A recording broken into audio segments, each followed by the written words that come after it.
Moi kaikki YouTube-selaavat.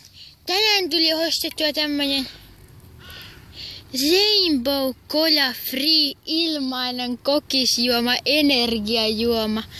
Täällä sanotaan, että se on kevyt. Eli siinä on varmaan se on kevyt juoma. Eli se ei paina varmaan paljon.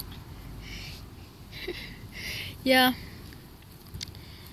tuli ostettu tämmönen, maksaa 20 senttiä mulle. No niin, avataan sitä. No voi vitsi, se lapsilukko. Tätä ei saa auki. Isoveli, voiko sä avata mulle?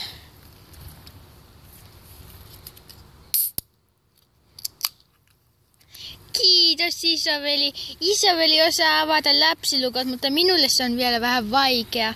Maistetaan.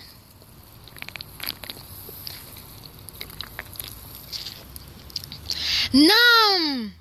Tämä on hyvää! Tämä on hyvää! Tämä on todellakin 20 sentin arvoista. Suosittelen ostamaan. Tätä myydään kaikissa Suomen sivuissa. Kiitos!